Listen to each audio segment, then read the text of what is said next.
quel budget pour quelle politique culturelle, alors qu'Emmanuel Macron avait promis l'accès à l'éducation artistique et culturelle pour 100% des enfants, l'ouverture des bibliothèques le dimanche et la mise en place du Pass Culture Jeune. Le budget défendu par Françoise Nyssen cet après-midi est-il à la hauteur des enjeux? Permet-il de résorber la fracture territoriale culturelle? Alors avant d'en parler avec mes invités, on fait le point avec Marie Brémaud. Durant la campagne présidentielle, avec l'éducation, la culture devait être le premier chantier du quinquennat. Avec notamment une mesure phare, le Pass Culture, à destination de tous les jeunes de 18 ans, pour pouvoir s'offrir des livres, des places de cinéma ou de théâtre. Pour l'heure, il est prévu 5 millions d'euros dans le budget 2018 pour mettre en place des expérimentations avant une généralisation en 2019. Mais avec un budget de 10 milliards d'euros, certes quasi stable mais sans hausse pour autant, le ministère de la Culture a d'autres dossiers sur la table, au vu des promesses du candidat Macron. Le rôle de l'État aujourd'hui, je vous le dis très franchement, c'est en effet, partout où c'est possible, d'ouvrir les bibliothèques. Ça, c'est fondamental. Parce que si vous ne le faites pas, vous ne laissez même pas le privé le faire. Vous laissez des enfants s'enfermer chez eux ou ne pas avoir accès à la culture. Ça, c'est un vrai crime. Ça, c'est un vrai problème. Ouvrir les bibliothèques tous les jours, y compris tard le soir, voilà un projet ambitieux. Pour l'heure, la ministre de la Culture se montre prudente et attend les conclusions d'Éric Orsena, ambassadeur de la lecture. Mais en ces temps de disette particulièrement sévères, de nombreux sénateurs s'inquiètent qu'une telle mesure soit à la charge des collectivités territoriales, des collectivités qui financent d'ores et déjà les 2/3 de la culture.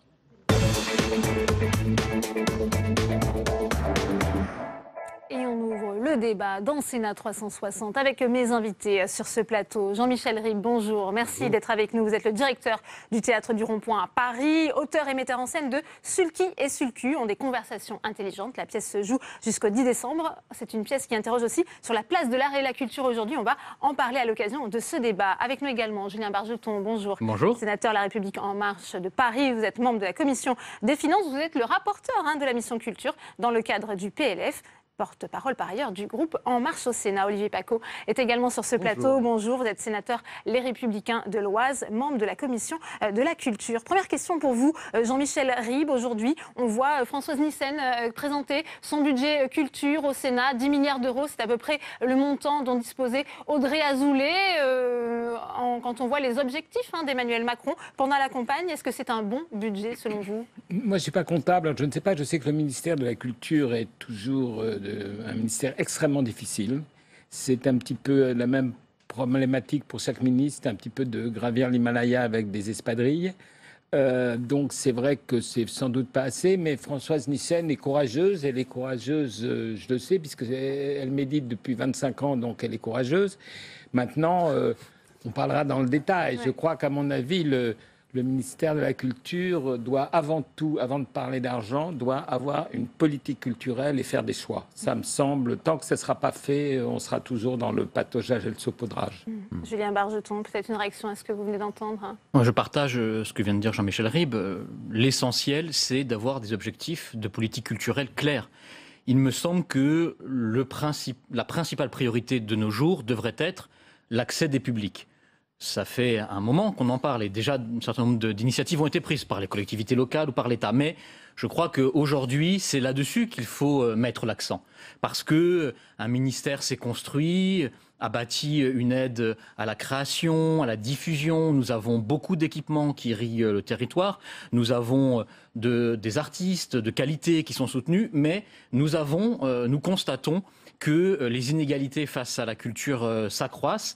Et donc, il faut permettre l'accès du plus grand nombre à la culture. Et d'autant que les pratiques culturelles se sont modifiées profondément, notamment avec l'usage du numérique, mais pas seulement. Donc, je crois que c'est ça l'essentiel. Ce budget est un premier pas pour cela. Il y a notamment les prémices d'un certain nombre de solutions. Le 5 millions pour le Pass Culture, c'est évidemment pour le préfigurer, mais c'est important. Et puis, vous en avez parlé, l'ouverture des bibliothèques le dimanche, qui est quelque chose de très important parce que nous constatons que les bibliothèques sont parfois ouvertes à des moments où le public ne peut pas s'y rendre massivement parce que notamment des personnes travaillent. Et donc pouvoir adapter les horaires d'ouverture des bibliothèques, c'est très important. En tout cas, je crois que le signal clair qui est montré là, c'est l'accès à la culture. Et c'est pourquoi d'ailleurs le ministère en a fait aussi son principal indicateur de réussite des politiques culturelles. Olivier Paccaud, aujourd'hui 50% des Français sont exclus de la culture. Est-ce que vous pensez que ce budget et la politique culturelle que souhaite mettre en œuvre Emmanuel Macron va permettre justement de toucher ces 50% qui restent insensibles aujourd'hui à la création artistique? Je l'espère. Alors, un budget, ce sont avant tout des chiffres, mais comme l'ont dit mes deux prédécesseurs, c'est aussi une philosophie, une volonté, des choix, priorités. Il me semble que dans le budget présenté par Françoise Nyssen, il y a beaucoup de choses très intéressantes. Ceci étant, si je peux me permettre d'apporter quelques critiques, il me semble que l'aspect territorial, même s'il y a des efforts qui ont été faits, notamment avec une gestion déconcentrée de certains crédits qui ont été augmentés, je pense quand même, et notamment au sujet des bibliothèques, que l'on peut mieux faire. Ceci étant, la réalité est très compliquée. Il y a quelques minutes, nous étions ensemble dans l'hémicycle et Madame Nyssen, dans son discours de défense de son budget, parlait justement de son plan bibliothèque. Et elle parlait des 16 000 bibliothèques qui existent en France. Bon. Mais vous avez des bibliothèques qui vont compter 3 rayons, qui sont toutes petites, et d'autres qui sont énormes. On ne peut pas les gérer de la même façon. Et aujourd'hui, l'une des problématiques du budget que je voterai, le budget de la culture, c'est quand même cette difficulté à soutenir les projets en territoire. Les communes, les collectivités sont mises à contribution, elles le font bien volontiers, mais elles ont de moins en moins de moyens, du fait de dotations qui ont disparu, du fait de contrats aidés qui ont été supprimés, et dans certains cas culturels, c'est très problématique. Et donc, le bémol, je le situe là, au niveau territorial, même si, objectivement, c'est un budget dont je me satisfais plutôt. Il y a un dernier petit sujet sur lequel je veux dire un tout petit mot. Il y a quelque chose qui ne va rien coûter, mais qui est une très belle initiative, une très belle idée de ce budget. C'est la fête de la musique à l'école.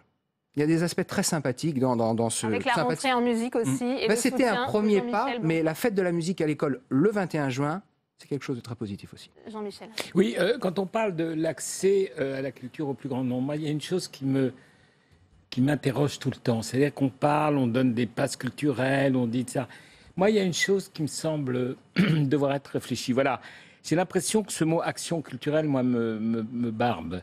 Il y a un côté devoir de la culture. Il faut faire un devoir de la culture. Or, ils ne peuvent pas faire de devoir de la culture. Il faut faire un plaisir de la culture, il faut faire un désir de la culture. Et s'il y avait un petit peu plus de désir et de ce rapport à la culture et au plaisir, le mot culture est épouvantable. C'est un mot qui est usé, mâché, on ne sait plus ce que ça veut dire. On l'emploie partout. Il faudrait peut-être remettre un peu d'audace joyeuse dedans. Par exemple, on pourrait aller plus vers l'art, vers la fête, etc. Et je crois qu'on oublie que la culture, entre guillemets, c'est quand même une issue de secours à la morosité. C'est quand même quelque chose qui nous permet de respirer. C'est quand même quelque chose qui casse cette société définitive. Ça nous permet de nous éloigner des gens qui savent. Et ça nous permet surtout d'arrêter cet esprit de sérieux qui nous étouffe. Il faut dire ça aux gens. Et les gens viendront. C'est ça qui attire les gens à la culture. L'accès à la culture, c'est le désir. Il faut que tout ça soit désirant. C'est ça aussi qui doit avoir lieu. C'est juste que nous devons susciter ce désir. Oui, mais pour le susciter... susciter... la chance d'aller beaucoup au théâtre, d'en profiter, etc. On se rend compte de ce que ça change dans sa vie. Et c'est toujours malheureux de se dire que tout le monde n'a pas la possibilité d'avoir cette étincelle. Je sais très bien que tout le monde ne deviendra pas un passionné de théâtre ou d'opéra, mais en revanche, il faut que chacun ait eu dans sa vie, à un moment, cette rencontre, parce que franchir la première fois les portes d'un théâtre, si ça se passe bien, c'est absolument décisif. Et vous le savez, d'ailleurs, vous faites des choses formidables en plus au rond-point. Moi, je m'y rends régulièrement. Donc, ce que je veux dire, c'est qu'il faut qu'on puisse se dire que tout le monde ait eu cette chance-là, ce plaisir. Je veux dire une chose. Je ne me mets pas ni comme donneur de leçons, ni comme exemple, surtout pas. Mais quand on a décidé de faire venir, par exemple, un rappeur qui a écrit une pièce qui s'appelle Kerry James, qui est une sorte de Michael Jackson de la banlieue, on l'a mis dans un lieu qui s'appelle le Théâtre de Rond-Point, qui est le central sur les Champs-Élysées. Eh bien, dans la salle, 60% des gens qui étaient là n'avaient jamais été au théâtre. Voilà. Oui, c'est bien, seulement il suffit de le décider. C'est pas une histoire d'argent, c'est pas une histoire de truc. Il faut simplement que les programmations sortent d'une programmation de 1950 où on met un auteur avec l'amant dans le placard et Brigitte Bardot qui joue. Je veux dire, parce que le public est très, très, très curieux, est en appétence de curiosité. Il faut simplement lui dire que ça existe. C'est à nous, c'est aussi aux créateurs de le faire. C'est pas pour autant qu'il y a un abandon, à mon avis, très important du soutien de la création en France. Je voudrais ajouter deux choses pour répondre à M. Paco, et je le remercie de ce qu'il a dit. Pardonnez-moi, juste deux choses. C'est vrai que il y a quand même une dimension aussi décentralisée dans ce budget. Il y a le premier pas des 8 millions d'euros qui ont été votés au Sénat pour les bibliothèques dans les collectivités. Et puis, il y a ce fonds de 15 millions d'euros pour le patrimoine des collectivités les moins bien dotées. Donc, il y a quand même une dimension de décentralisation. Excusez-moi, 15 millions d'euros en autorisation d'engagement, mais sans crédit de paiement. Oui, mais c'est la création de ce fonds. Bon, enfin, c'est un peu factice quand même. Ceci étant, au sujet du pass culture, parce qu'il faut en parler, ça peut être un outil formidable. Oui. Ça peut être un outil formidable, mais c'est vrai que sur tous les bancs politiques, il y a quelques interrogations, parce qu'il y a eu des précédents en Italie, par exemple, qui n'ont peut-être pas donné la réussite qu'on voulait. La région Rhône-Alpes met un pass culture. Alors, oui, depuis une vingtaine d'années déjà, les Pays de la Loire avaient lancé un pass culture. Il y a des communes, des fois, moyennes ou petites, qui font des efforts à ce niveau-là. Alors, le principe du pass culture, mais M. Bargeton me corrigera si je me trompe, 500 € pour un jeune de 18 ans. Alors après, ce qui est très flou, c'est le périmètre d'utilisation. Il faut un fléchage plus précis de ce pass. Mais justement, l'étude va servir à analyser ce qui a été fait, à analyser comment ça fonctionne en Italie, à tirer les leçons de ces expériences, à proposer un périmètre. Est-ce que c'est une application sur un smartphone qui permet de le faire? Est-ce que c'est qu'est-ce qu'on va pouvoir acheter avec? Comment ça va fonctionner? Je crois qu'il faut d'abord se donner les chances. Je note que tout le monde cite ce dispositif. C'est un dispositif qui, je crois, est attendu. Et c'est d'ailleurs normal qu'il concentre les débats dans ce débat. Je pense que c'est plutôt bon signe. Mais c'est vrai, et moi je partage ce que vous avez dit, il faut le construire. Et nous avons 5 millions pour construire ce dispositif. Il faut le construire en partenariat avec tous les acteurs de la culture. Et en premier lieu, donc les artistes et les gens qui font travailler les artistes, mais aussi les collectivités territoriales qui ont une expérience à ce niveau-là. Donc effectivement, il faut associer tout le monde autour de la table. Peut-être qu'on est allé un peu vite, mais en même temps, moi je ne veux pas jeter la pierre à Françoise Nisset, c'est une bonne initiative. Et aujourd'hui, dans notre pays, je rejoins ce qu'a dit tout à l'heure Jean-Michel Ribes, on a plus encore qu'hier besoin de culture.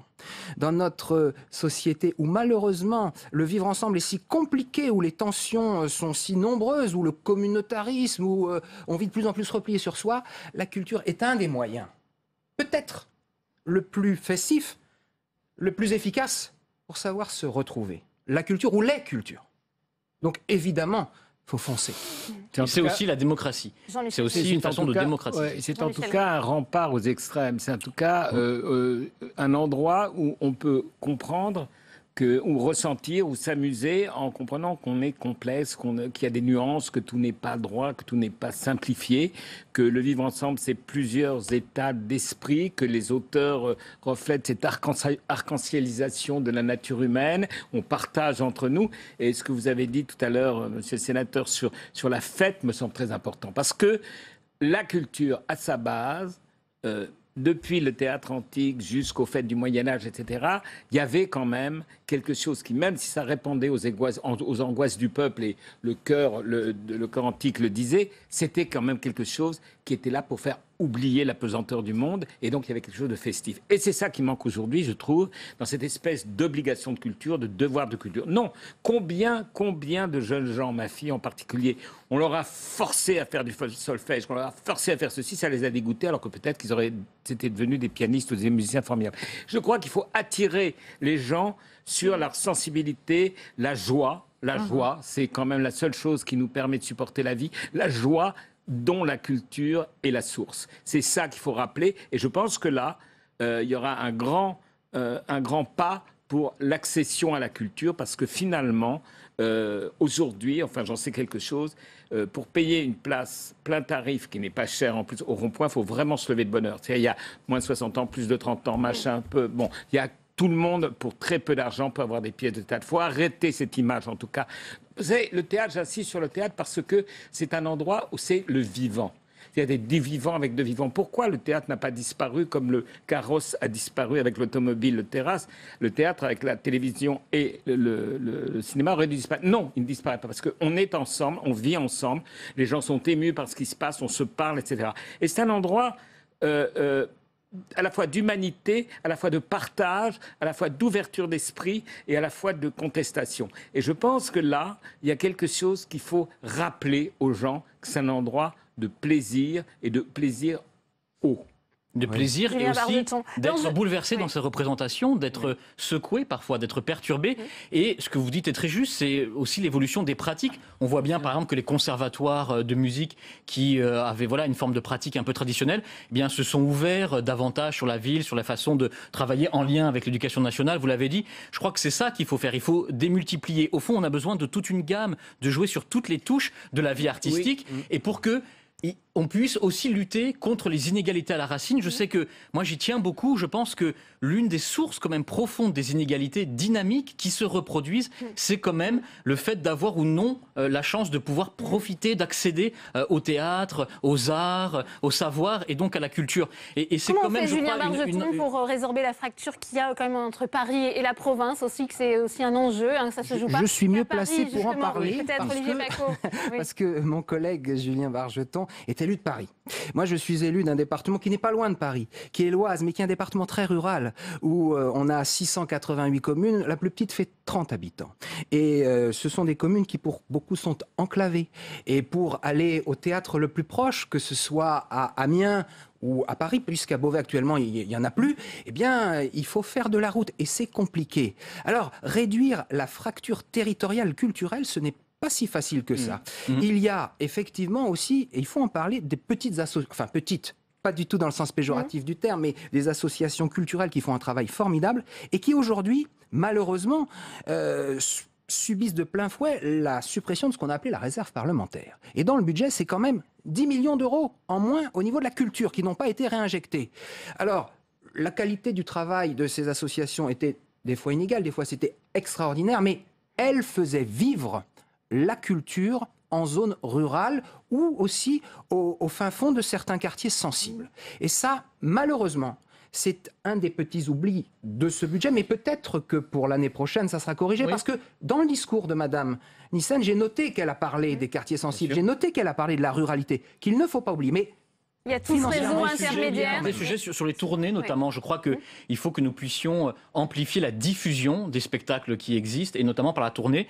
C'est l'idée quand même des institutions culturelles d'aller davantage se déployer sur le territoire. Je crois qu'il ne faut pas opposer les uns aux autres, mais c'est l'un des axes. Sur cette question de la décentralisation, de la déconcentration de la culture.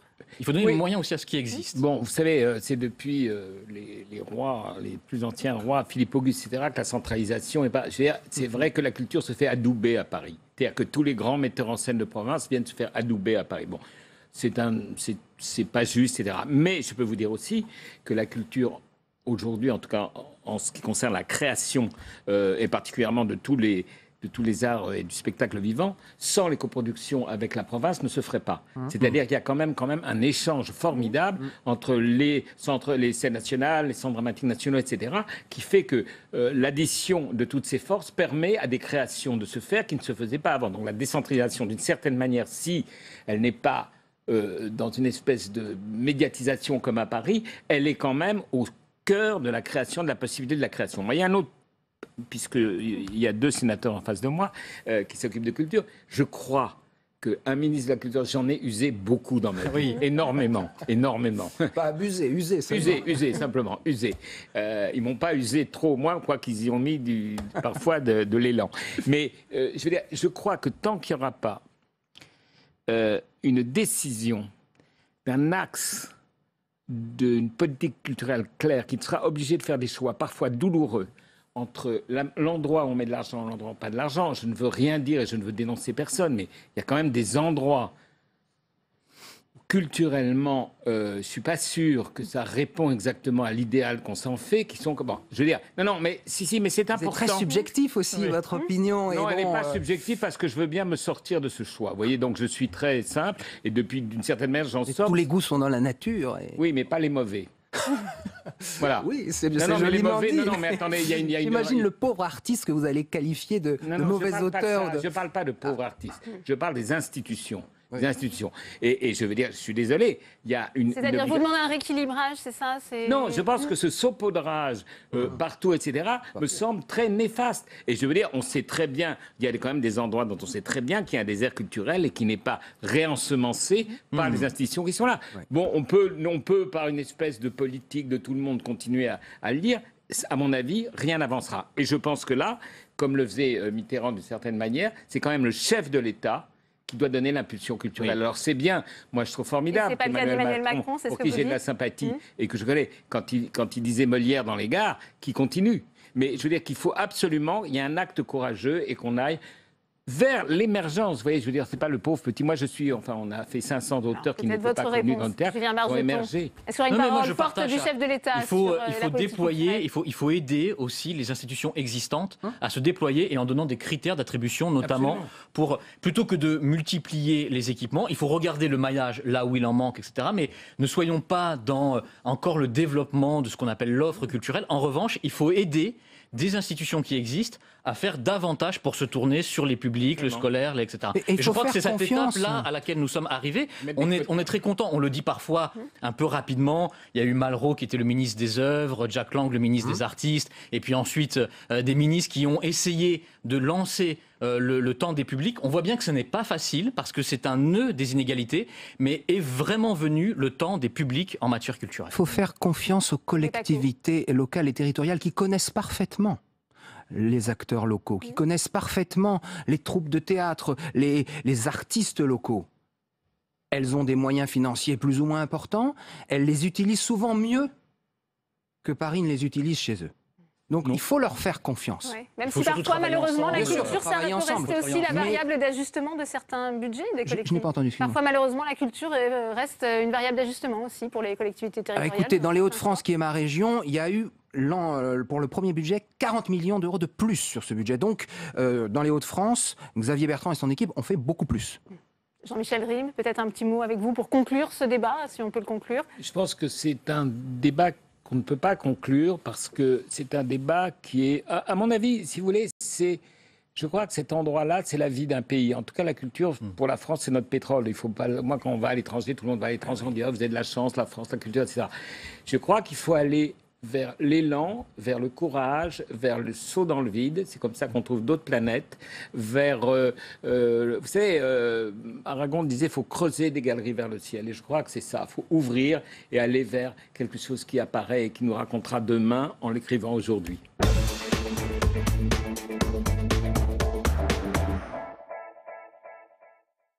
Immigration, asile, intégration. On a entendu François-Noël Buffet parler finalement de cette politique d'immigration comme le parent pauvre aujourd'hui du budget. Vous partagez cet avis ? Oui, François-Noël Buffet a fait sur cette question depuis des années un travail extrêmement approfondi. Il en ressort très clairement que le gouvernement actuel ne se donne pas les moyens de sa propre politique, ni pour l'immigration et l'éloignement des étrangers, soit déboutés du droit d'asile, soit clandestins, ni d'ailleurs pour la politique d'intégration qui ne reçoit pas les moyens nécessaires pour accompagner les étrangers en situation régulière, cette fois, dans leur parcours d'intégration en France. Jacques Bigot, quel est votre regard ? 1,35 milliard d'euros pour cette mission immigration, asile et intégration. Ça a été dit, les moyens ne sont pas à la hauteur des ambitions du gouvernement. Je crois qu'il faut aborder la question de l'immigration et du traitement des demandes d'asile de manière extrêmement prudente. C'est une politique complexe. La France est confrontée, comme d'autres pays européens, mais nous sommes, après l'Allemagne et l'Italie, les troisièmes à être confrontés d'ailleurs fortement par une volonté de gens de venir sur notre territoire, effectivement, pour des regroupements familiales, pour une image du pays, etc. Et donc, il faut aborder les choses avec modestie et pas dire systématiquement c'est mauvais, etc. Je pense par contre qu'on ne voit pas clair dans la politique actuellement annoncée du gouvernement. Renforcement des capacités du traitement par l'OFPRA dans des délais plus raisonnables, encore qu'il y a eu des efforts déjà qui ont été faits et qu'il faut quand même aussi laisser au personnel, encore insuffisamment nombreux, le temps de traiter ces dossiers. Mais ensuite, il y a le problème de l'intégration. Une fois que les gens sont acceptés, soit comme demandeurs d'asile, soit comme émigrés ayant le droit de séjour, comment fait-on dans une France où le chômage est encore important? Comment fait-on dans une France dans laquelle le nombre de logements HLM ne suffit pas? Et puis, le troisième sujet, c'est pour ceux dont la demande est rejetée, qui ne sont pas acceptés, comment on peut s'arranger pour les faire renvoyer au pays sans qu'ils aient envie de revenir? Et ça, c'est aussi très compliqué. Donc, je pense qu'il faut mesurer la complexité du projet, mais c'est vrai qu'on ne sent pas, et je ne peux que rejoindre de ce point de vue-là le rapport, on ne sent pas dans le projet de loi de finances la manière dont est supportée la politique actuelle du gouvernement. Il y a un manque de clarté évident. Sarah Belaïch, ça vous inquiète, ce manque de crédit, justement, sur ces missions, à la fois sur le volet immigration et intégration? Alors, moi, je ne vais pas intervenir tellement sur les crédits, mais plutôt sur ce qu'on constate au quotidien dans la mise en œuvre de la politique d'immigration et notamment sur les questions expulsion. Ce qu'on voit en ce moment, c'est la mise en place de l'objectif du gouvernement qui est d'expulser davantage. Et on voit sur le terrain que tous les moyens sont bons pour y arriver, que ce soit en pratique ou par les textes qui sont sortis ou le projet de loi immigration qui va bientôt être présenté au Parlement. Augmentation des capacités des centres de rétention, allongement de la durée de la rétention qui pourrait doubler, donc passer de 45 jours à 90 jours, voire à 4 mois, alors que nous disons depuis des années et des années que c'est une mesure totalement inefficace, puisque les personnes en fait sont expulsées dans les tout premiers jours de la rétention et si les conditions ne sont pas remplies au démarrage, elles ne le seront pas à la fin. Donc pour nous, ça ne sert absolument à rien d'enfermer pendant 4 mois les personnes et ça a des conséquences humaines dramatiques, des violations des droits très très importants qui sont d'ailleurs très largement sanctionnés par les juges. Depuis 2 mois, nous constatons à la CIMAD qu'il y a 2 fois plus de placements en rétention que l'année dernière sur la même période. Or, 40% des personnes qui sont enfermées sont libérées par les juges qui sanctionnent des pratiques illégales, abusives, déloyales des services de police ou des autorités administratives. Donc enfermer plus ne permet pas jusqu'à maintenant d'expulser davantage. En revanche, le coût humain est extrêmement fort. Tensions, traumatismes, actes désespérés, tentatives de suicide, etc. Donc en matière d'éloignement, ce n'est pas tant les crédits qui nous inquiètent, mais les orientations qui sont décidées et qui sont répétées par le président et par le ministre de l'Intérieur. Philippe, peut-être une réaction à ce que vous venez d'entendre. Nous vivons en République, il y a une loi. Chaque année, il y a plus de 50 000 déboutés du droit d'asile et il y a 75 000 étrangers qui font l'objet d'une obligation de quitter le territoire français. Comment faire pour que notre loi soit respectée ? Certains diront, il n'y a qu'à la changer et tout accepter. D'autres diront, il faut se donner les moyens, et j'en fais partie, de faire respecter la loi de la République. S'agissant des centres de rétention, nous savons qu'une partie des étrangers qui y sont retenus sont des étrangers pour lesquels on attend un certificat consulaire. Qu'est-ce que c'est que le certificat consulaire? C'est un document du pays d'origine qui établit que l'étranger est bien un ressortissant de ce pays. Et c'est une condition pour pouvoir le raccompagner. Je comprends très bien, pour le coup, que le gouvernement, même si je me plains qu'il ne se donne pas les moyens de sa politique, veuille se donner à tout le moins les moyens juridiques d'avoir les conditions pour qu'on raccompagne vers leur pays d'origine des étrangers qui n'ont rien à faire en France. Et il faut bien rappeler ceci, Michel Rocard disait que nous ne pouvons pas accueillir toute la misère du monde, c'est une politique qui traverse les majorités successives, mais qu'aujourd'hui, on ne se donne pas les moyens de mettre en œuvre. Même on fait pire, depuis la circulaire Valls, il y a quelques années, le nombre de régularisations d'étrangers rentrés clandestinement en France a augmenté de 30%. Alors, la question que nous nous posons, c'est que fait l'État au-delà du discours général pour réussir à renvoyer dans leur pays les étrangers qui n'ont aucun titre à rester en France? On a entendu votre collègue sénateur de la Guyane, sénateur En Marche, Antoine Karam, dire aujourd'hui ça coûte 85 5 000 € par exemple, de renvoyer un Haïtien vers son pays alors qu'il va revenir quelques jours après. Il estime qu'il faut justement changer peut-être de logiciel pour éviter ça. Il me semble qu'en Guyane, le problème vient plutôt des Surinamais qui traversent le Maroni à Saint-Laurent-du-Maroni que des Haïtiens.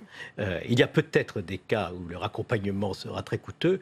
Dans d'autres cas, un déplacement de 10 minutes en pirogue suffit largement. La question est, voulons-nous nous donner ou non les moyens de raccompagner les étrangers et que ça se sache? Car si ça se savait davantage, peut-être qu'on aurait un peu moins de clandestins attirés par notre pays. Jacques Bigot. Oui, il y a toute une série de choses à faire. Donc, les gouvernements se suivent, ils essaient de traiter le problème dans la complexité des choses. On a vu en Allemagne où le gouvernement n'est pas un gouvernement de gauche que je cherche aujourd'hui. On a une situation sociale, on a un pape qui a rappelé aussi nos pays à leur devoir d'accueil, de la complexité. Les relations avec les autres États, le certificat consulaire qu'on met du temps à obtenir. C'est pas normal que des ressortissants effectivement soient en centre de rétention. Ça coûte beaucoup d'argent en attendant d'avoir ce certificat. Donc, on est dans une situation extrêmement complexe sur laquelle moi je pense qu'il faut que on arrive à avoir une clarification et pas un jeu d'équilibriste. On a bien le sentiment que le gouvernement actuel, d'une certaine manière, reste dans la politique, mais en place par le gouvernement précédent, mais en même temps veut aussi faire plaisir à des éléments qui disent qu'il faut absolument lutter contre l'immigration clandestine. Une fois qu'on a affirmé ça, on n'a pas réglé le problème. Le vrai problème de fond, il mettra du temps, c'est quand même de faire en sorte que dans des pays en voie de développement, les gens aient l'impression qu'un avenir est possible. Et on parle aussi beaucoup de la lutte contre le climat, etc. On sait très bien qu'il y a aussi des gens qui quittent leur pays parce qu'ils ne peuvent plus y vivre. Donc comment est-ce qu'on règle tout l'ensemble de ces problèmes? Parce qu'on a effectivement les demandeurs d'asile. On peut penser qu'avec la stabilisation de la situation dans les pays d'Asie mineure, ça pourrait se calmer. Mais par contre, les réfugiés économiques, ils seront encore là. Et comment arriver à traiter cela? C'est sans doute trouver des solutions. Donc je crois que la politique, de ce point de vue-là, internationale, est aussi importante que la politique migratoire. Mais on a besoin d'entendre davantage le président de la République et le Premier ministre sur ce point.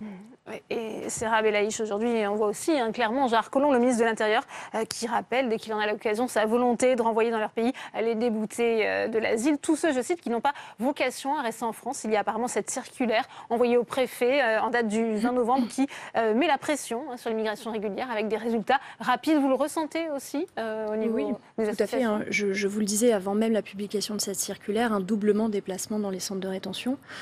La multiplication des contrôles d'identité.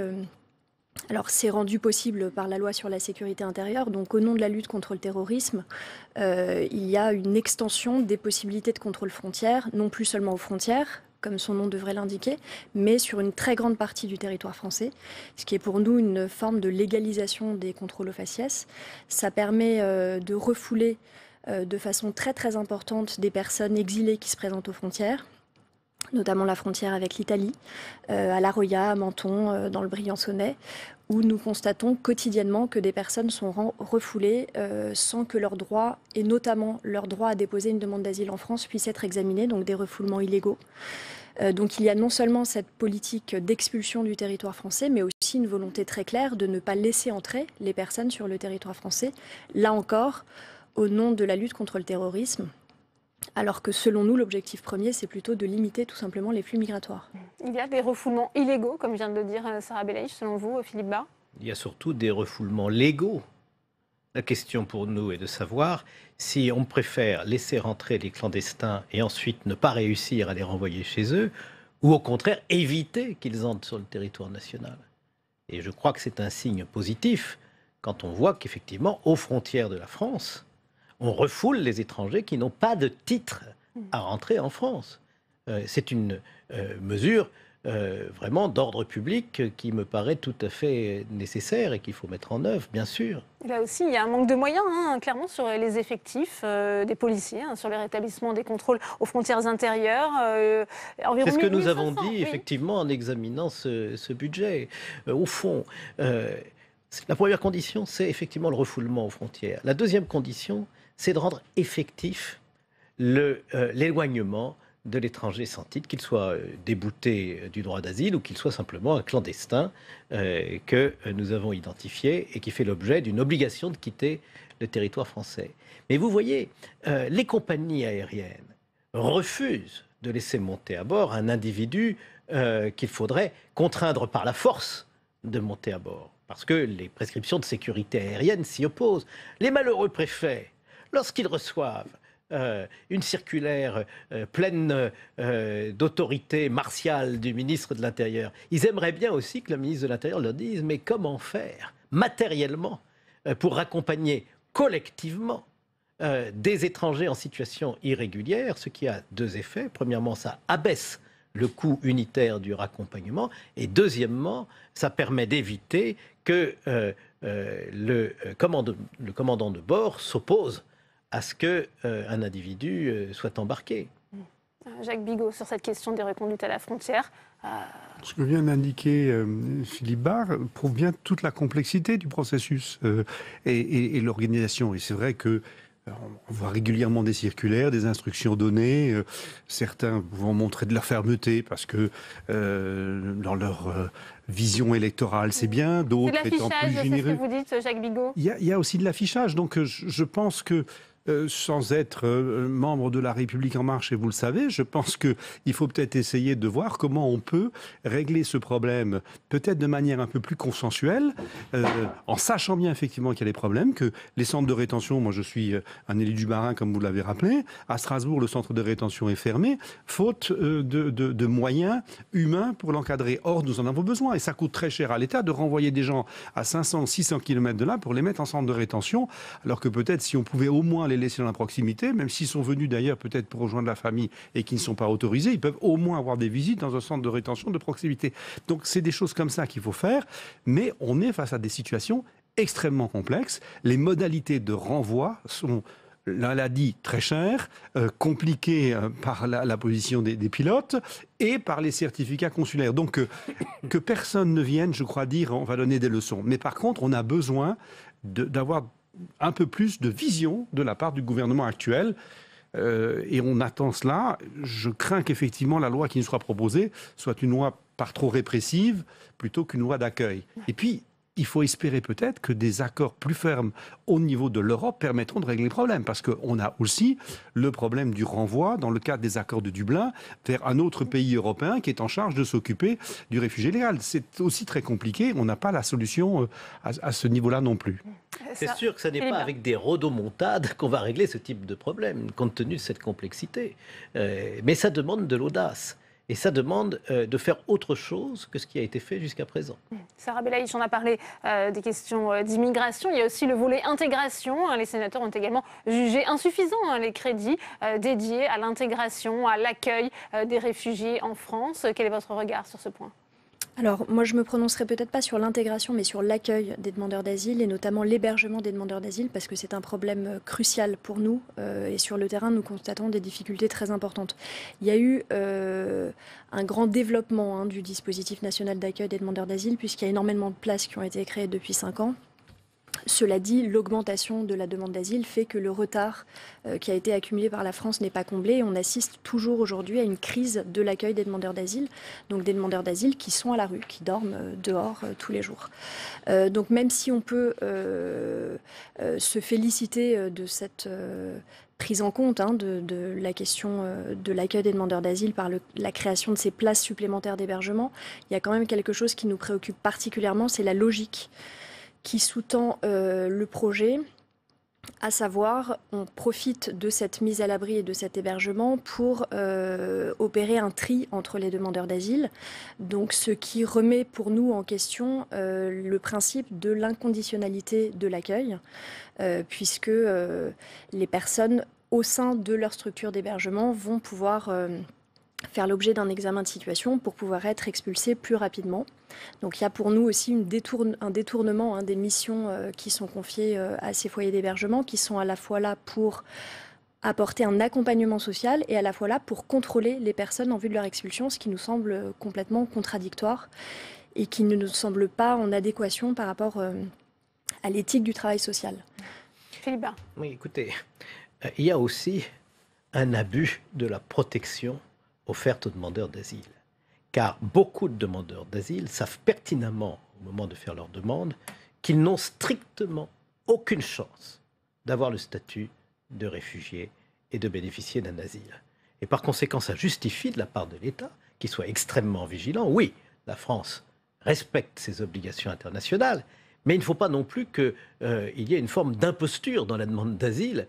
Et il est parfaitement légitime à la fois que nous accélérions les procédures, et je crois que le gouvernement précédent, comme celui-ci, va, et je lui fais crédit de sa bonne foi dans ce domaine, mettre des moyens supplémentaires pour accélérer ce traitement, mais aussi surveiller le demandeur d'asile pour pas qu'il se perde dans la nature au moment où, comme dans 90% des cas, il y aura un rejet définitif de sa demande d'asile justifié par le fait qu'il n'y a tout simplement pas droit. Mais à ce moment-là, si ça traîne trop longtemps, le demandeur a disparu dans la nature ou il a créé des liens avec des Français tels que il aura réussi son coup, entre guillemets, en ayant pris le temps nécessaire pour s'incruster en France, et nous n'arriverons pas à l'en faire partir. Et si la crédibilité de notre politique n'est pas assurée, alors la machine à faire venir de nouveaux faux demandeurs d'asile va être enclenchée indéfiniment. Vous croyez vraiment que les demandeurs d'asile viennent pour s'incruster en France? Mais oui, bien entendu. C'est une manière détournée d'immigrer en France en se prévalant d'un statut auquel on n'a pas le droit et en le sachant. D'abord, je pense que ce qui me gêne dans ce que vient de dire Philippe Bas, c'est qu'on donne le sentiment que ces personnes qui viennent en espérant pouvoir être accueillies en France sont en quelque sorte comme des délinquants. Ils vont le devenir s'ils restent en France de manière irrégulière. Mais quand ils arrivent, ils pensent, et ils le pensent d'autant plus, qu'il y a des filières d'immigration qui les conduisent. Et que aussi cela, il faut le faire, s'attaquer à la racine de ces filières qui organisent, qui demandent d'ailleurs de l'argent, souvent aux familles. C'est le cas d'ailleurs des jeunes mineurs étrangers isolés qui arrivent dans ces conditions et que nous sommes obligés d'accueillir et de garder compte tenu de leur statut. Et donc, je pense qu'il faut quand même traiter l'ensemble de ces personnes avec humanité. C'est la raison pour laquelle je nuancerai, c'est ce que vous avez dit, madame.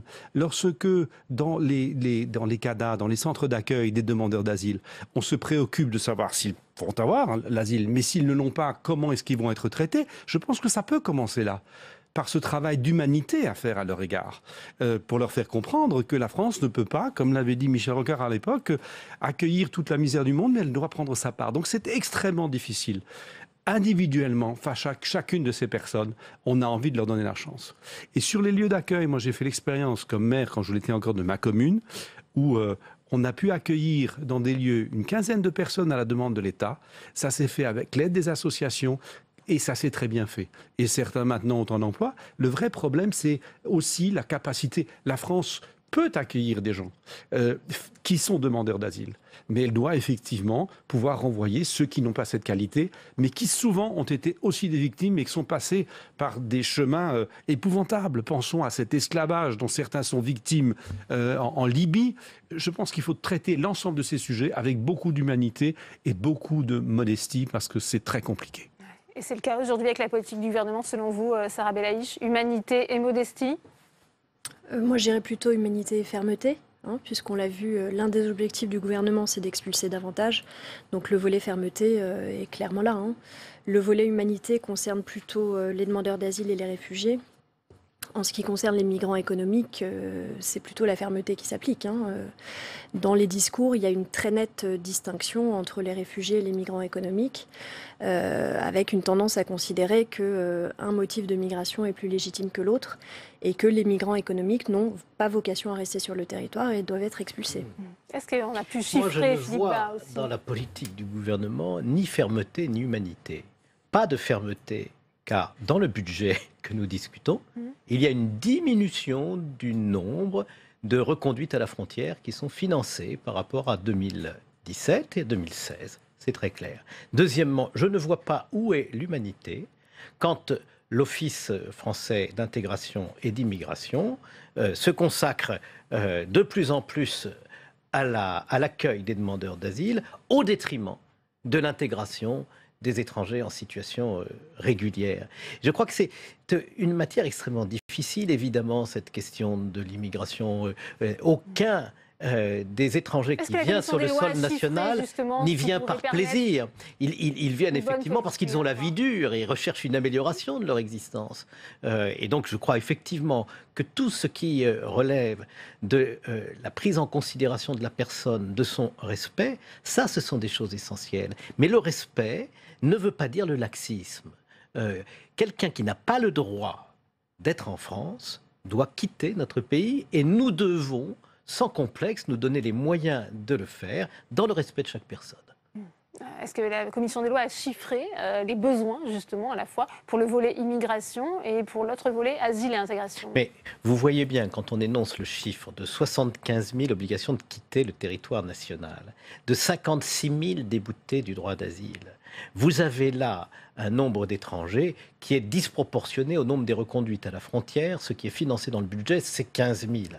Si on nous disait, je vais faire 20 000 en 2018, 25 000 en 2019, et ainsi de suite pour les années du quinquennat, je dirais, nous sommes sur la voie d'un progrès. Mais nous ne sommes pas du tout dans cette direction-là. Et nous ne voyons pas comment, matériellement, on va organiser le départ de ceux qui n'ont pas le droit de rester en France.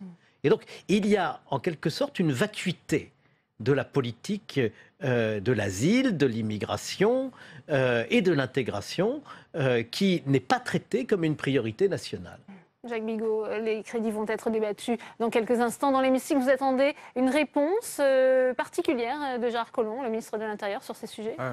Ça serait bien qu'il vienne nous indiquer un peu plus quel est l'axe qu'il entend prendre, comment est-ce qu'effectivement il veut assurer ses reconduites à la frontière, avec quels moyens et quels moyens il veut donner pour l'instant au centre de rétention. Mais je rejoins ce que dit Madame, il y a d'autres moyens de faire la rétention. Comment est-ce qu'on peut, à un moment donné, ne pas simplement garder pendant 4 mois ou même plus, comme on envisage, quelqu'un dans un centre de rétention, ce qui coûte beaucoup d'argent, pour ne pas forcément à la sortie arriver à le reconduire parce qu'on n'obtient pas l'accord du pays étranger dans lequel il devient revenir, ce qui est un vrai sujet. Et là, on est sur la politique internationale et étrangère.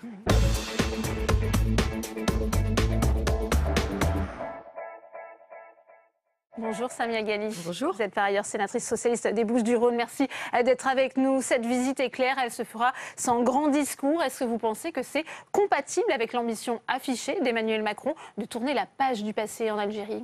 D'abord, c'est une visite effectivement éclair, mais en même temps une visite nécessaire. Et ce sera que la première visite. Il y en aura certainement d'autres. Et il est important qu'il y en ait d'autres d'ailleurs, parce qu'il ne s'agit pas de faire une visite d'une journée, de disparaître et ensuite de ne plus revenir ou revenir un an après. Donc ça, je crois que c'est essentiel de le dire. Moi, je suis heureuse de pouvoir participer de cette visite et justement de pouvoir commencer, notamment dans ma fonction de présidente du groupe d'amitié France-Algérie au Sénat, de pouvoir travailler et essayer d'œuvrer justement à ce rapprochement où on a perdu beaucoup de temps. Il est attendu en ami, Emmanuel Macron, en Algérie ? Vous savez, l'Algérie, c'est un peuple qui aime toujours recevoir en ami. En général, quand on vous reçoit en Algérie, c'est qu'on vous reçoit déjà en ami ou alors on ne vous reçoit pas.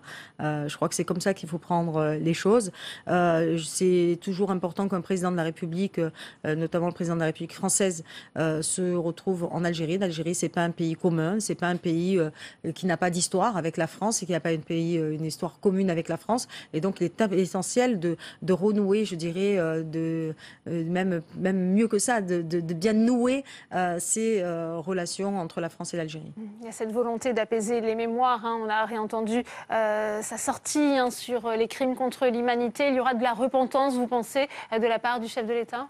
Écoutez, moi je ne veux pas rentrer dans ce débat-là. Je crois que les Algériens n'attendent pas ça de toute manière. Les Algériens ou les Français, ce n'est pas ce qu'ils attendent aujourd'hui de la relation entre l'Algérie et la France. Donc ils ont tourné la page ?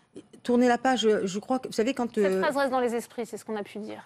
Oui, bien sûr, cette phrase, elle reste dans l'esprit. Bien sûr que l'histoire reste toujours dans l'esprit. On le voit encore aujourd'hui, malheureusement. Bien sûr que l'histoire, elle est là. On l'effacera pas.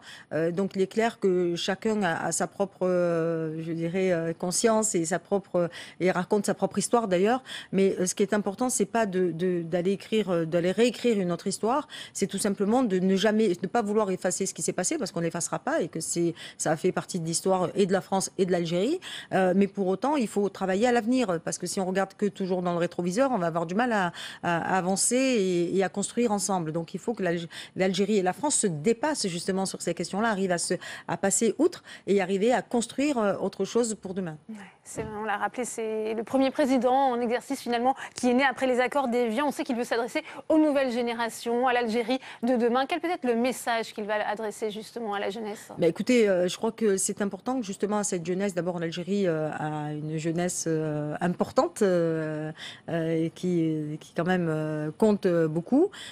Et il y a la jeunesse aussi de France qui sont ces Français d'origine algérienne et qui regardent aussi l'Algérie de l'autre côté en se disant finalement on est si proches, on a un ADN commun et finalement on n'arrive pas spécialement à construire ensemble. Et je crois que c'est l'avenir de demain. D'abord parce que la France a besoin de l'Algérie et que l'Algérie a besoin de la France. Et pour ma part, je vois notamment sur Marseille, Marseille doit devenir d'ailleurs la capitale méditerranéenne entre justement cette Afrique du Nord avec laquelle on a besoin de tisser des liens et notamment avec l'Algérie. Les questions portuaires, elles comptent. Je crois qu'on ne peut pas se passer de cela.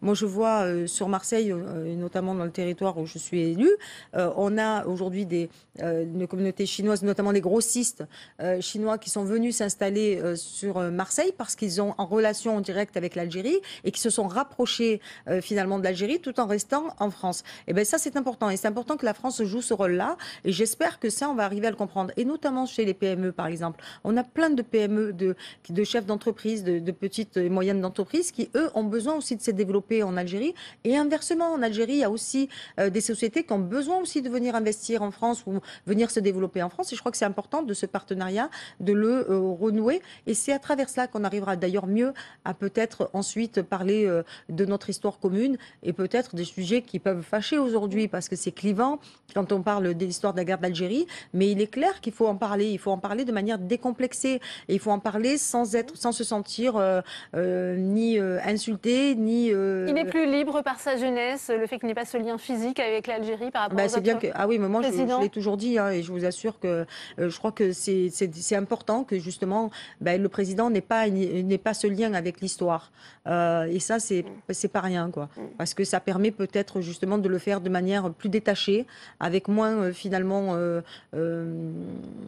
cette rancœur peut-être, ou cette nostalgie, ou je ne sais pas comment on peut l'appeler en fonction de qui ça concerne, mais surtout justement avec un regard justement plus détaché et un regard peut-être plus neuf et qui permet de donner aussi de l'espoir, parce que je crois que c'est ça dont le peuple algérien a besoin, c'est de l'espoir. Parmi les volets qui sont abordés, Samia Ghali, il y a aussi la question de la sécurité, du terrorisme. On sait que l'Algérie est un allié clé pour la sécurité, exactement, notamment au Sahel. Est-ce que vous pensez que le chef d'État peut faire évoluer l'Algérie sur ce point? On sait qu'elle ne fait pas partie du G5 Sahel et se refuse donc d'intervenir en dehors des frontières. Écoutez, je crois que là, l'Algérie est encore libre de pouvoir décider de comment elle gère sa question de sécurité intérieure et je dirais à ses frontières et en extérieur. Je crois que l'Algérie a été un pays qui a souffert. Moi, je sais de quoi je parle. J'ai de la famille en Algérie, donc je sais combien les années 90 ont été des moments douloureux où l'Algérie se retrouvait seule aussi, pas soutenue. Notamment par les pays européens, pas soutenus en pensant que ça se passait là-bas et que ça n'arriverait jamais chez nous. On voit bien aujourd'hui que c'est pas aussi simple que ça. Et donc je comprends que... Mais est-ce qu'Alger peut davantage coopérer avec Paris sur les questions de lutte contre le djihadisme? Mais je n'ai aucun doute du fait que ça doit déjà se faire et que ça se fait certainement. L'Algérie est un des premiers pays qui a combattu et qui combat le terrorisme et l'Algérie sait de quoi elle sait de quoi elle parle, parce que c'est un pays c'est une nation qui a souffert et donc qui comprend, qui sait quels dégâts peut faire justement le terrorisme et l'intégrisme. Donc je crois que là, on a un allié, la France a un allié, nous avons un allié vraiment de poids sur lequel vraiment nous pouvons compter. Et moi, je sais que le gouvernement algérien, les Algériens sont très attachés à cette liberté. Ils l'ont payé de leur vie pour certains. Le président Abdelaziz Bouteflika est affaibli depuis 2013, depuis un AVC. Flora Sauvage le rappelait. Est-ce que vous pensez qu'il est encore en mesure de diriger le pays? Certains disent qu'il voudrait se représenter pour un nouveau mandat. Ça ferait le 6e. Écoutez, je ne sais pas s'il va se représenter pour un nouveau mandat ou pas. Je crois que ça, c'est aux Algériens de le décider. C'est ça la démocratie. Qu'en aucun cas, et encore une fois, notre rôle de Français, c'est pas aller de nous immiscer dans la politique intérieure de l'Algérie. C'est de pouvoir travailler avec l'Algérie, mais justement avec un regard d'égal à égal et pas commencer à donner des leçons. Ouais. Je le disais avant de commencer cette interview, vous présidez le groupe d'amitié France-Algérie au Sénat. Quel va être le programme de travail de ce groupe ? Écoutez, je n'ai pas encore rencontré l'ensemble des membres du groupe parce qu'ils n'ont pas encore tous été désignés. En tout cas, je n'ai pas la liste complète. Mais il est clair qu'une fois que j'aurai la liste totale du groupe d'amitié, nous aurons d'abord une réunion pour nous apprendre à nous connaître les uns et les autres. On aura une discussion entre nous pour savoir justement sur quel thème et quelles seront les priorités à aborder entre l'Algérie et la France, mais certainement avec peut-être une fiche de conduite qui sera celle du président de la République en fonction de ce qu'il fera. Je pense que c'est d'où l'intérêt de faire les choses de manière complémentaire et pas dispersée.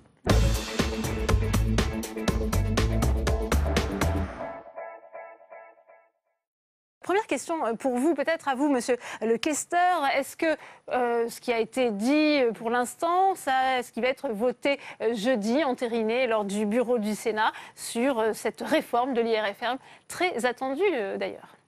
Alors, elle était très attendue, maintenant elle est imposée par la loi. Et le raisonnement qui a été celui de la questure, ça a été de considérer qu'on nous demandait de justifier les frais avec une pièce. Donc toute l'architecture des frais de mandat, qui ne s'appelle plus IRFM, c'est une avance et non plus une indemnité. La différence est importante parce que lorsqu'on fait une avance, ça veut dire que quelque part il faut y imputer un certain nombre de frais et que si on n'a pas dépensé l'avance, on est obligé de la restituer. Donc, on connaît ça dans le monde de l'entreprise, mais on connaît ça un petit peu partout. On avance des frais à quelqu'un qui va les dépenser en disant, eh bien, je ramène les pièces justificatives et je restitue la différence. Donc, le grand principe des frais de mandat, c'est une avance et on doit justifier tous les frais. Autre élément qui était prévu dans la loi, c'est le contrôle. Deux moyens de contrôler, ou demander à l'administration du Sénat de procéder au contrôle, ou de demander à des tiers de confiance, et en particulier aussi à un comité de déontologie, qui est donc un comité qui n'est pas obligatoirement un comité de professionnels du chiffre, mais qui fera appel à des professionnels du chiffre pour contrôler les comptes des sénateurs, qui auront été tirés certes au sort, en fonction d'un tirage bien sûr aléatoire.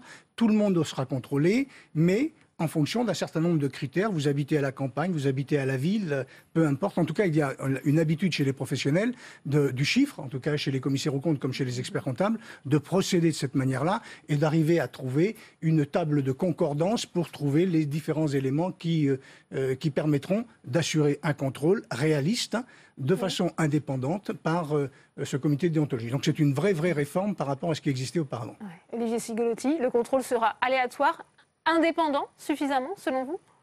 Oui, tout d'abord, si vous me permettez, je voudrais rectifier ce qui a été évoqué en préambule. Lorsque l'on évoque le fait que jusqu'à présent, il était possible de faire un peu tout et n'importe quoi, ce n'était pas le cas. Il y avait d'ores et déjà un guide de déontologie du sénateur au Sénat, ça existait, c'était appliqué. D'autre part, il a été dit qu'une partie de l'avance qui serait faite pourrait être dépensée sans justification. Ce n'est pas le cas. Une partie, effectivement, d'un montant approximatif de 885 €, environ 15% de l'avance mensuelle, pourrait être dépensée et justifiée par le sénateur, et non pas par un tiers. Je crois que c'est important de ne pas laisser dire que l'on pourrait, comme ça, dépenser une certaine somme sans justification. Ce n'est absolument pas le cas. Je crois que les contrôles, effectivement, seront indépendants. Le comité de déontologie veillera à l'indépendance de ces contrôles. Nous avons une discussion au sein du comité pour que le comité se limite à formuler des observations. C'est-à-dire qu'en cas d'irrégularité constatée sur la situation... Puisqu'il est jugé parti jusqu'à présent, le comité de déontologie. Tout l'intérêt, effectivement, de formuler des observations et de laisser le soin au bureau du Sénat de demander éventuellement un remboursement ou de demander des compléments d'information sur la situation du sénateur. Nous ne serons que des contrôleurs aléatoires, effectivement, de situations, comme l'a évoqué notre collègue, tirées au sort. Normalement, chaque sénateur, chaque collègue devra faire l'objet d'un contrôle dans le cours de son mandat et nous ferons les remarques qui s'imposeront dans le cadre d'un référentiel très précis qui a été établi par nos questeurs, qui a fait l'objet d'une discussion également au sein du comité de déontologie.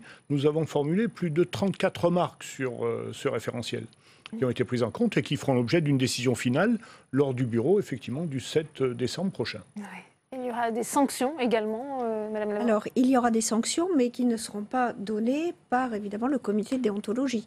C'est au bureau du Sénat de prendre aussi sa part de responsabilité, puisqu'il y a 3 niveaux.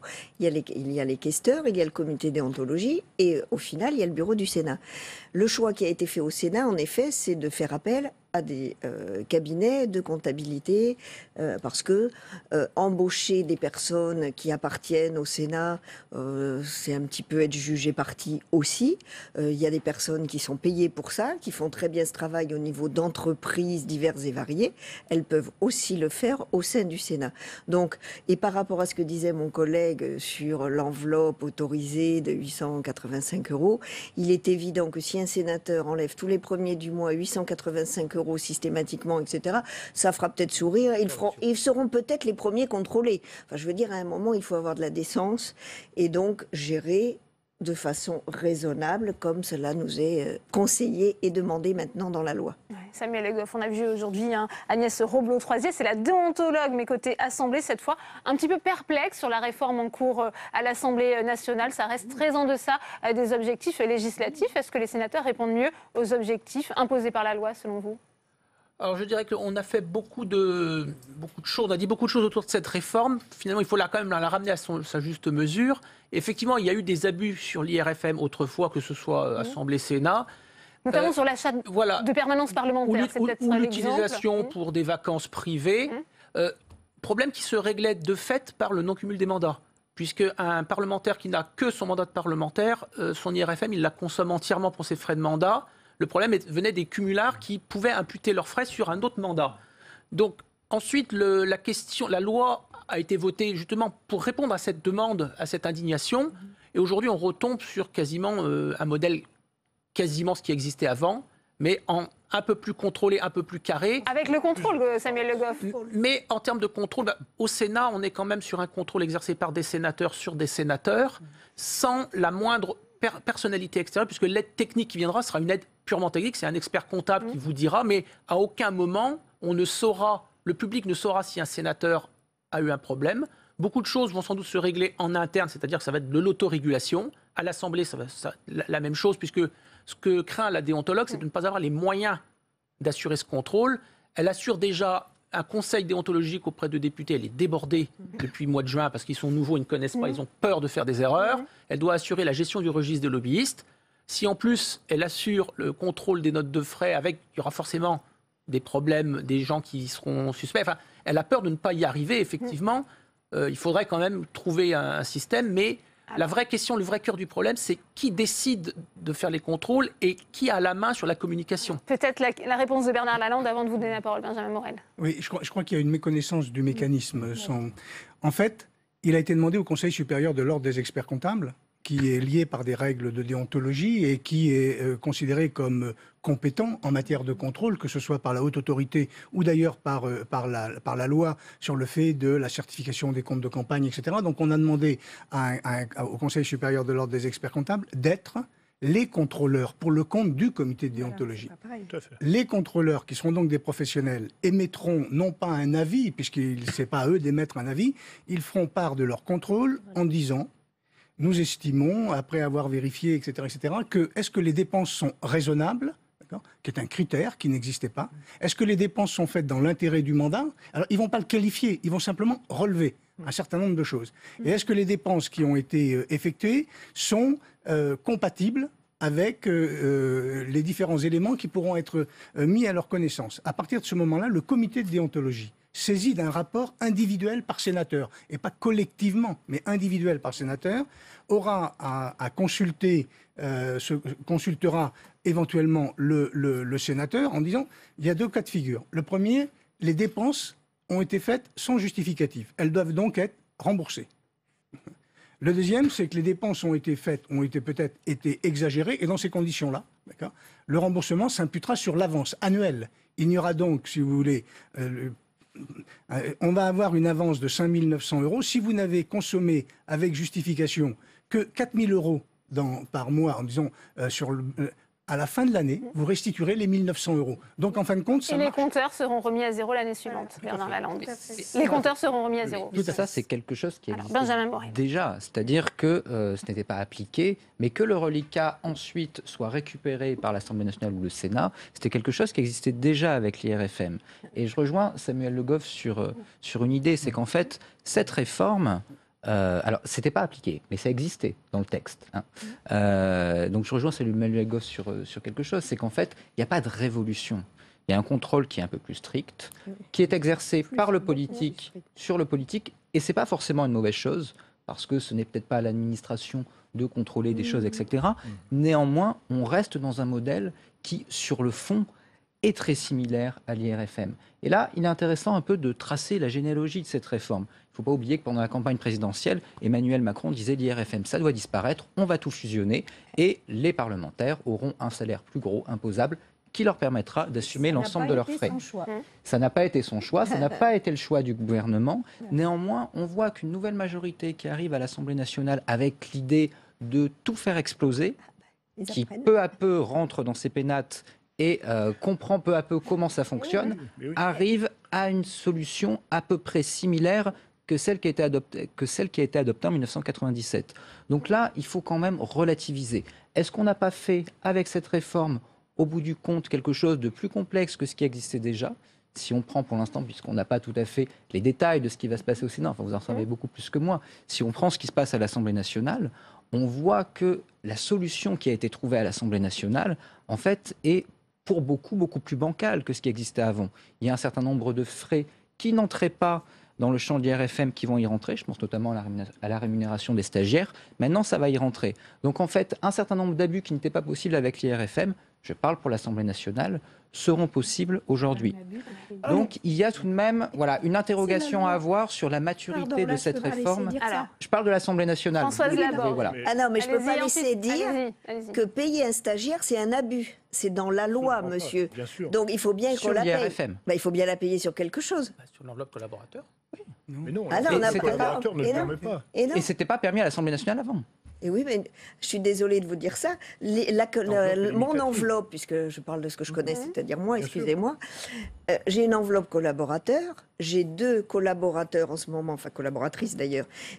Pendant une période, j'ai eu un demi, je vais reprendre donc un demi. Ben, à 2,5, mon enveloppe est dépensée. Ah, ça, c'est une autre question. Je veux Non, bien, mais attendez, je on veux ne bien peut pas que le les payer Là, vous 3 prêchez un francs 6 sous. Vous Et prêchez un donc, converti. si j'ai un stagiaire, c'est dans la loi, je dois payer mon stagiaire, je l'ai toujours payé sur l'IRFM. Vous prêchez un converti. Et je ne dis pas que il y a- c'est un abus. Ça, je ne peux pas laisser dire ça. Vous prêchez un converti sur le C'est fait dans que le cadre l'enveloppe du collaborateur est trop faible. N'empêche que c'est pas parce que l'enveloppe collaborateur est trop faible. Voilà. Mais c'est pas un abus. Je peux pas Olivier laisser dire Vous ne ça. pouvez pas impliquer des Ça, c'est dépenses pas pour quelque chose possible. qui n'est... Voilà. Ah si, c'est Il rentre pas. voilà. Moi, Olivier si j'ai un Cigolotti. stagiaire, c'est dans le cadre de mon mandat. Je voudrais suis savoir désolée. aussi si finalement C'est ces pas un mesures stagiaire vont permettre troisième, de pour plaisir. rétablir la confiance dans la vie politique. Ça, c'était le grand objectif affiché. Je crois que du gouvernement. l'objectif n'est pas de faire du voyeurisme ou de l'antiparlementarisme. L'objectif de la loi est de donner plus de transparence à l'utilisation des fonds qui nous sont alloués dans le cadre de notre mandat. Donc je crois qu'effectivement, il y a un choix qui a été fait aussi bien à l'Assemblée nationale qu'au Sénat de donner cette transparence. Et la justification des dépenses va générer effectivement l'obligation de conserver les justificatifs, mais ne va pas révolutionner, le content principe. de cette réforme, il traîne un peu Certes. les pieds pour Certes, parce que employer vous une savez, expression familière. lorsque l'on modifie effectivement quelques habitudes, on génère inévitablement quelques mécontentements. Mais sur le fond, on ne va pas réformer en totalité l'utilisation de l'IRFM, des frais de mandat. Il suffira simplement sur une application informatique ou sur une application sur un smartphone de justifier, de scanner la dépense et de l'introduire sur un coffre-fort numérique. Je pense que c'est à la portée de bon nombre de nos collègues, ça devrait être fait assez facilement. L'application n'est pas encore élaborée, elle n'est pas réalisée, mais ça devrait être fait rapidement. L'objectif, rappelons-nous-le, est de donner de la transparence. Et contrairement à ce que dit M. Le Goff, ce n'est pas de faire du voyeurisme ou de donner en pâture au public l'utilisation des fonds. Voilà. Samuel Le Goff et ensuite Bernard Je n'ai jamais dit que c'était du voyeurisme. Simplement, la question qui a été posée par cette loi, c'est la confiance du public. Or, la confiance implique qu'il y ait soit un contrôle indépendant, ou au moins un une confiance des citoyens dans le contrôleur. Or, le système qui est adopté au Sénat, c'est un comité composé de sénateurs, donc quelque part, c'est quelque chose qui tourne en rond et qui a... Même s'il y a des experts comptables indépendants, c'est ce que rappelle Bernard Lalande. Le cabinet comptable rend compte au comité de déontologie. Alors qui pour exercer ce contrôle indépendant? Il le fait dans une entreprise. Vous préférez embaucher des fonctionnaires supplémentaires pour le faire? Ce que je dis, c'est que simplement à partir du moment où le comité vous rend, l'expert comptable vous rend un avis qui reste secret, c'est-à-dire qui n'est pas communiqué, et que c'est vous qui décidez s'il y a lieu de continuer et de transmettre au bureau ou pas, à partir de ce moment-là, le public ne voit rien. C'est un processus qui n'est pas transparent. Alors qu'à l'Assemblée nationale, il y a une déontologie extérieure, donc on peut espérer que justement le fait que ce soit une personnalité extérieure peut créer la confiance. Mais qui nomme le déontologue? Mais comme elle est toute seule pour 500, elle est toute seule pour 500 et quelques. On n'est pas à l'optimum de ce qui peut être souhaitable pour rétablir la confiance, on est d'accord, mais au Sénat, la question n'est pas est-ce que le contrôle est bien fait, c'est est-ce que le citoyen peut se dire que le contrôle est bien fait. C'est une question, comme les conflits d'intérêts, tout est dans l'apparence et dans l'idée que se fait le public. Les citoyens peuvent admettre que l'on embauche plus de 100 personnes pour effectuer ce contrôle. Je suis un petit peu surpris par cette argumentation. Surpris parce que autant elle pouvait avoir une raison peut-être précédemment, mais en fait, on dit qu'il ne faut pas faire d'antiparlementarisme. Mais on confie à un tiers extérieur de confiance la possibilité de faire des contrôles. C'est-à-dire que cette fois, si c'est un tiers de confiance et si les contrôles sont bien faits, à un moment donné, c'est ce que je crois, puisque on a, j'irai, une confiance dans cette profession, à un moment donné, il va y avoir un rapport. Et maintenant, créer la suspicion sur un comité de déontologie composé de 7 sénateurs, qui, quelque part, auront, et ça a été très bien dit tout à l'heure, non pas à juger en opportunité, simplement de dire... Est-ce que ces dépenses ne sont pas raisonnables? Qui peut estimer une dépense raisonnable par un sénateur que l'ensemble des sénateurs par rapport qui? Attendez, maintenant, par rapport à la transparence dont vous parlez, est-ce que vous trouvez naturel, juste, qu'à un moment donné, le contrôle de parlementaires par rapport à des frais, qui seront de toute façon différents d'une région à une autre, d'un sénateur à un autre. La permanence que vous payez à Paris n'est pas la même que celle que vous payez à Montendre dans mon village.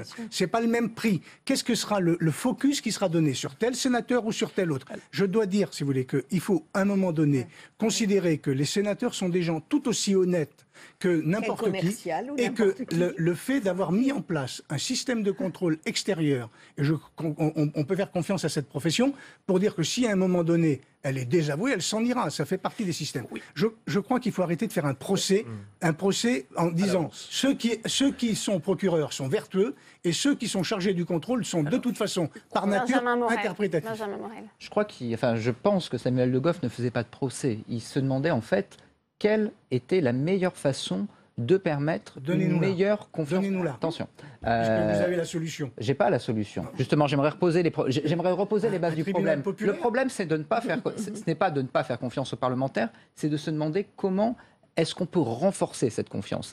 Et les solutions ne sont pas très très simples, encore une fois, pour les exposer simplement. Soit vous recrutez en effet une armée d'administrateurs qui va contrôler avec des risques de fuite qui plus est, donc le risque d'avoir de moins en moins de confiance dans la vie politique parce que vous allez avoir des fuites dans le canard enchaîné tous les 4 matins, ce qui ne va pas du tout servir. Soit vous faites appel à une audit extérieure avec les mêmes risques, peut-être un peu moins grandes, mais dans ce cas-là, en effet, on peut se demander quel est le statut du rapport. Est-ce qu'il doit être public? Est-ce qu'il ne doit pas être public? Et qu'est-ce qu'on doit voir dans ce rapport?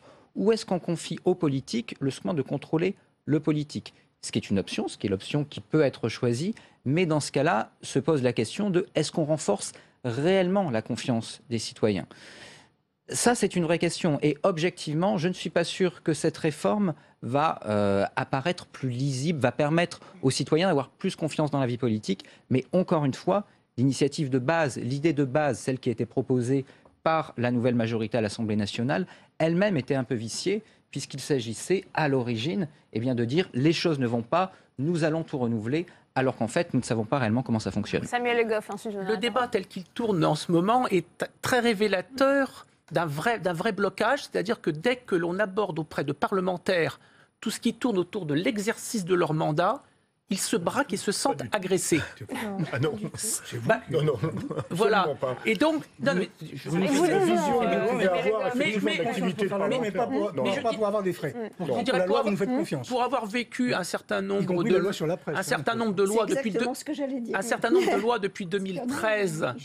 Un certain nombre de lois depuis 2013, loi sur la transparence, loi sur le cumul des mandats. Dès qu'on aborde ces questions-là, même si c'est pas une question d'argent, c'est l'exercice du mandat, il y a un sentiment chez les élus de se faire agresser, de se faire attaquer, de se faire tuer au pilori. Ils sont à 99,9% honnêtes. Mais ils n'ont pas besoin d'un procureur pour dire qu'ils sont malhonnêtes. En matière de transparence, je crois que nous n'avons pas de leçons à recevoir. Les mots qui sortent, c'est procureur, c'est procès, mais... Non, mais je crois que nous ne sommes pas dans une posture spécifique. En matière de transparence, nous n'avons pas de leçons à recevoir. Nous déclarons notre patrimoine déjà depuis un certain nombre d'années. Nous déclarons nos activités et nos intérêts, nos enfants, nos conjoints. Enfin, tout est transparent, tout est publié au sein de la Haute Autorité pour la transparence de la vie publique. L'IRFM, je pense qu'il faut partir du postulat que cet IRFM a été utilisé dans les conditions réglementaires qui étaient fixées par le Sénat. Aujourd'hui, il y a une volonté réelle de transparence en conservant les justificatifs, en ayant la possibilité pour quelques menues dépenses. Je crois que nous sommes tous amenés à nous déplacer dans des manifestations associatives ou autres où nous ne pouvons pas toujours obtenir un justificatif. C'est dans cet esprit que le bureau de la questure a souhaité qu'il y ait une partie des frais qui soit justifiée sur l'honneur par le sénateur. Il ne s'agit en aucun cas, et je le redis, il ne s'agit pas d'une somme que nous pourrions utiliser sans justification. Mais le dispositif, le dispositif tel que vous le décrivez ne pose pas de problème. Est-ce qu'il y aura, Bernard Lalande, est-ce qu'il y aura une liste de frais autorisés, de frais interdits comme à l'Assemblée nationale? Tout à fait. Il y a des frais autorisés et des frais interdits, comme j'irai dans toute activité. Ce qu'il me semble important, c'est que, alors je m'excuse pour le mot procureur. Je suis désolé d'avoir utilisé ce mot. Mais c'est vrai que on se dit à ceux qui posent des questions, ils doivent avoir une idée des réponses.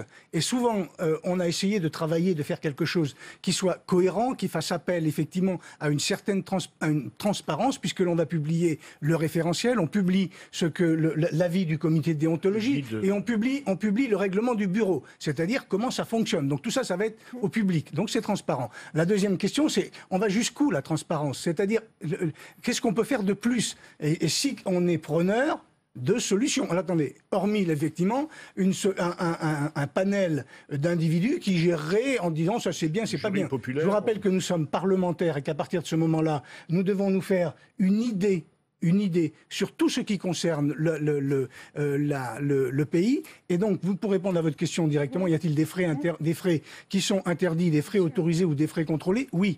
Les frais interdits, ils sont connus, il ne faut pas d'enrichissement personnel et on ne doit pas utiliser son compte dédié pour des opérations qui n'auraient rien à faire avec le mandat. Maintenant, qui peut considérer que c'est fait dans l'intérêt du mandat? Nous considérons, peut-être à tort, mais nous considérons que les parlementaires sont des gens qui, par principe, sont des gens honnêtes et donc ils savent s'ils font ou non une opération dans l'intérêt du mandat. Maintenant, le comité de déontologie qui aura la richesse des 348 sénateurs aura lui aussi son avis sur la question. Je dis ça avec beaucoup de sérénité. Ça sera le mot de la fin, Bernard Lalande. On aura l'occasion d'en reparler. Le bureau aura lieu jeudi.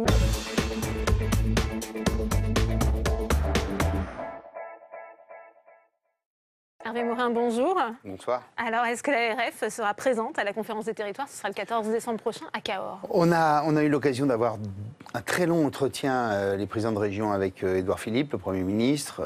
On lui a dit ce que nous avions à lui dire sur un certain nombre de sujets. Le dialogue est renoué et l'idée, c'est que nous participions à partir du moment où, grosso modo, on rentre dans une construction stabilisée durant le quinquennat et avec des règles du jeu qu'on ne change pas matin, midi et soir. Ce que nous voulons, c'est en quelque sorte construire une relation de confiance dans un cadre budgétaire annoncé à l'avance et qu'on n'y revienne plus.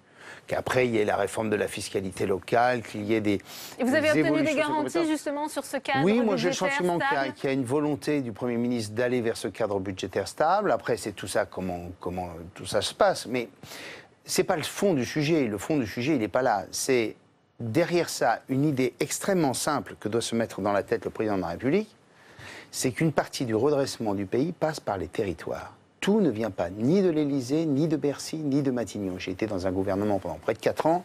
Je sais à quel point l'État est capable d'être impuissant. Je sais à quel point l'égalitarisme dans lequel on confine le système empêche l'innovation, l'expérimentation, la capacité d'agir rapidement. Et donc, nous avons, nous, la certitude qu'une partie des solutions du pays passe notamment par les régions, qui sont les acteurs du développement économique, la formation, l'apprentissage. Nos compatriotes ne le savent pas, mais 85% des aides et du soutien à l'économie, ce sont les régions, ce n'est pas l'État. L'État, c'est donc autour de 10%.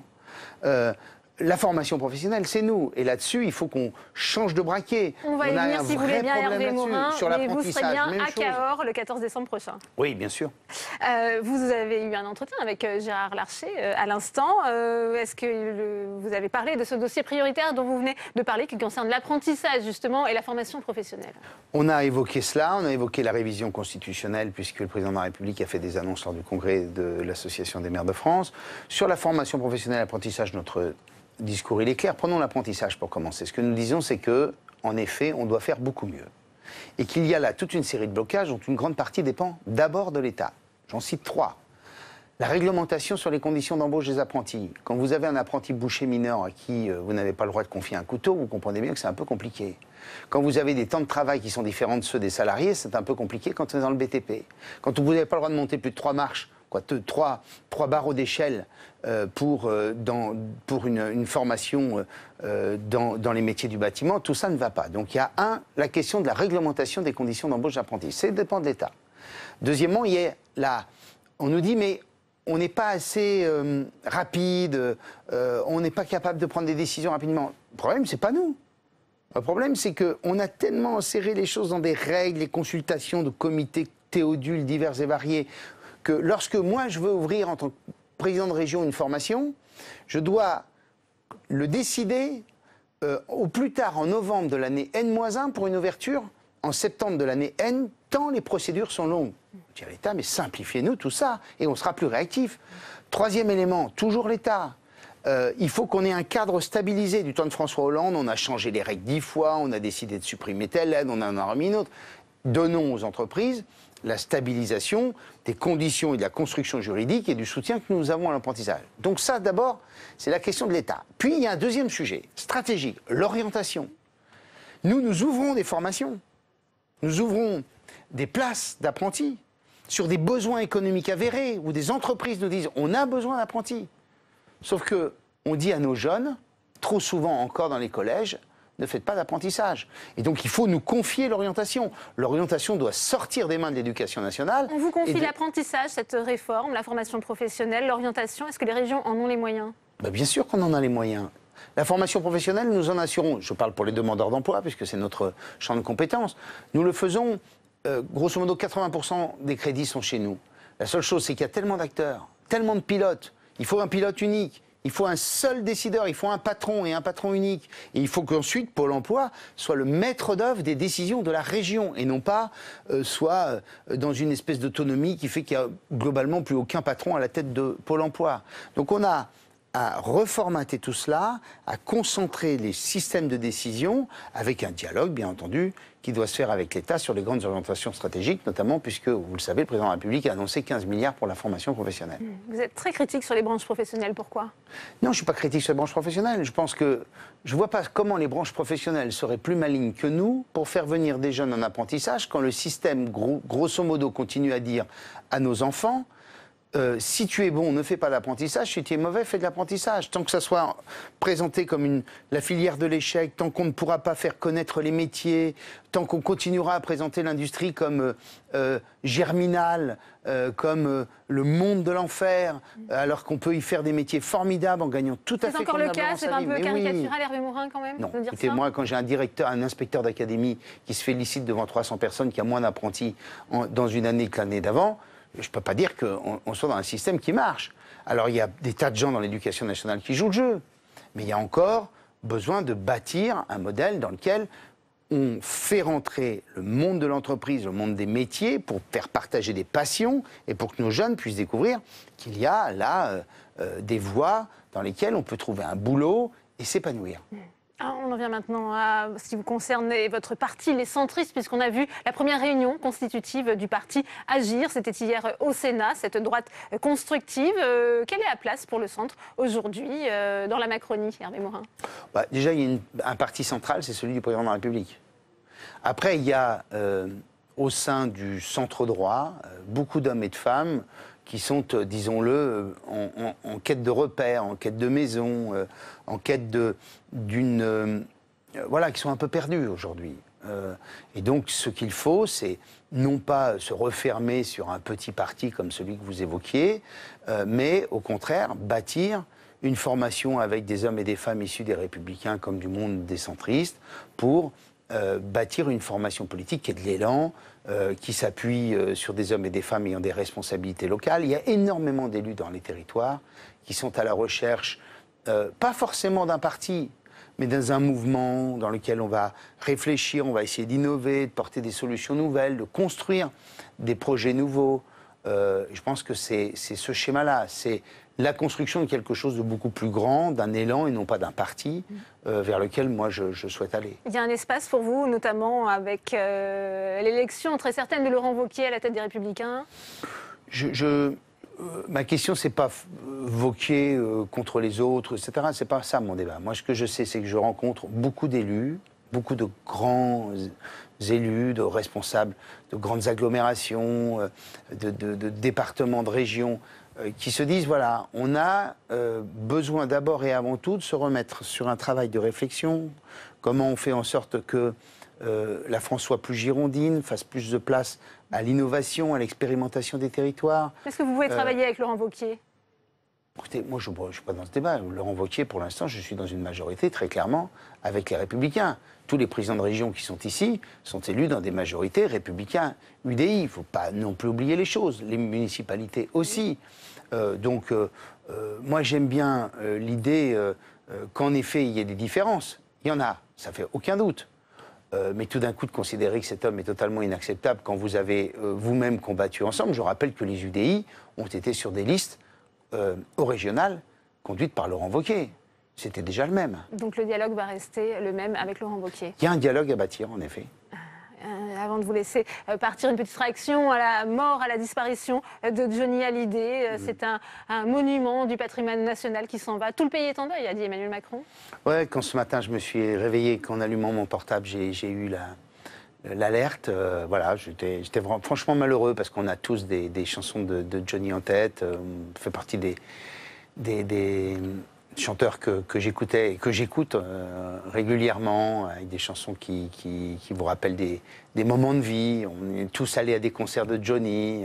Moi, je ne le connaissais pas personnellement, mais voilà, il y a tellement de chansons avec lesquelles je peux raconter des bouts de ma vie que forcément tous nos compatriotes doivent avoir cette espèce de tristesse. Il faut un hommage national, c'est ce qui se dit aujourd'hui? Ouais, je pense que voilà, il fait partie de Panthéon, pas de doute.